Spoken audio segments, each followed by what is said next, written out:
Thank you. Honourable member Shri Sushil Kumar Singh जी।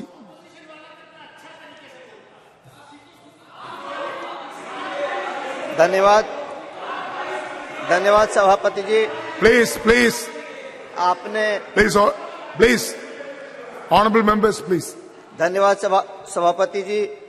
आपने लोकतंत्र के सबसे बड़े मंदिर इस ऐतिहासिक और आधुनिक भवन में चंद्रयान 3 पर होने वाली चर्चा में हिस्सा लेने के लिए मुझे परमिशन दिया है, अनुमति दी है। महोदय, मैं काफी देर से पक्ष विपक्ष के बहुत सारे अपने सहयोगियों माननीय सांसदों की बातों को सुन रहा था। इसमें कोई बहस नहीं है, ये विवाद का विषय कहीं से नहीं है कि इसकी सफलता का श्रेय हमारे वैज्ञानिकों को जाता है और इसके लिए मैं इसरो की पूरी टीम को अपनी तरफ से और देशवासियों की तरफ से हृदय से आभार प्रकट करना चाहता हूं, उनको धन्यवाद देना चाहता हूं। मैं अपने कई साथियों को सुन रहा था। यह सही है कि वो जहां एक तरफ वैज्ञानिकों को धन्यवाद दे रहे थे, वहीं देश के शीर्ष राजनीतिक नेतृत्व को इस बात के लिए कटघरे में भी खड़े कर रहे थे, पुरानी बातों को दोहराकर ये कह रहे थे। हमारे एक माननीय सदस्य ने तो यहां तक कहा कि खाना बनाने वाले शेफ को क्रेडिट जाएगा या उसको परोसने वाले वेटर को क्रेडिट जाएगा। वो माननीय सदस्य अभी उपस्थित नहीं है, लेकिन मैं कहना चाहता हूं महोदय कि ये सही है कि कोई भी अनुसंधान, कोई रिसर्च वैज्ञानिक ही करते हैं और आगे भी वही करेंगे, लेकिन उनको अनुसंधान के लिए जो साधन संसाधन चाहिए, उनको अनुसंधान करने के लिए जो बजट चाहिए, जो धन चाहिए, साथ साथ उनको जो मोरल सपोर्ट चाहिए, नैतिक समर्थन चाहिए, वो कौन देगा? वो तो वही राजनीतिक नेतृत्व देगा जो वर्तमान में देश का नेतृत्व कर रहा है।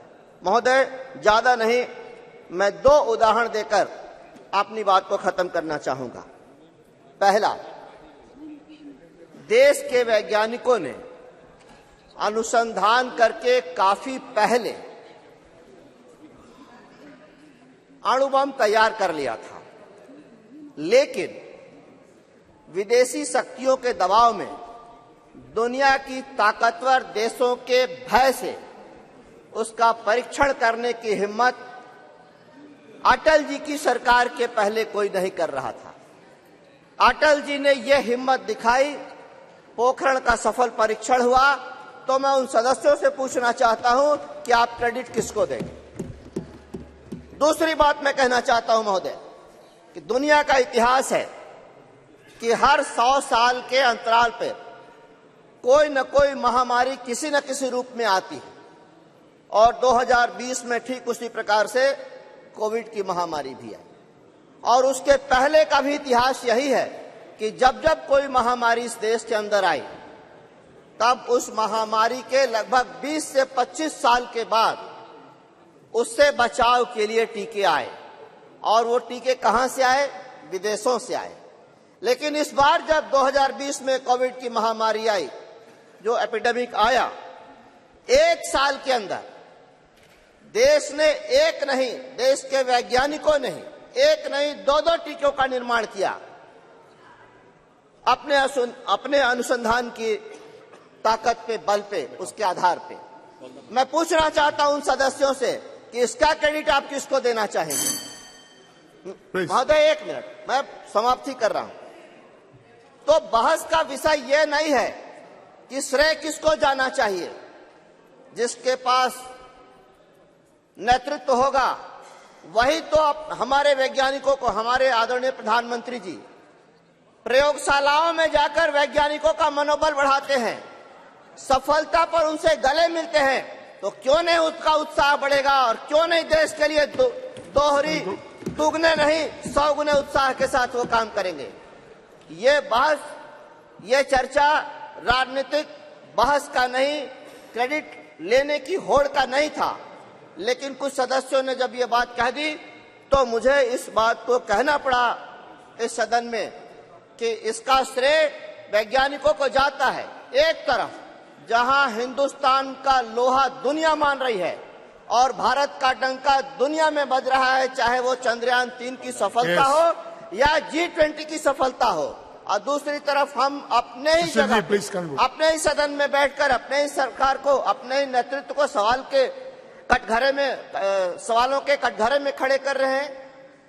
महोदय, मैं कहना चाहूंगा, फिर से ये कहना चाहूंगा कि हमारे वैज्ञानिकों को जो मोरल सपोर्ट, जो राजनीतिक और समर्थन, जो नीतिगत समर्थन उनको मिलना चाहिए, उसी के आधार पर ये सफलताएं हुई है।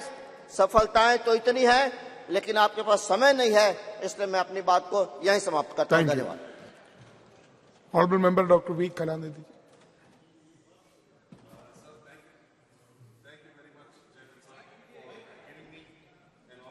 To giving me an opportunity to talk on this successful launch of the Chandrayaan 3, sir. Sir, I would like to congratulate all the scientists and staff who have been instrumental in ensuring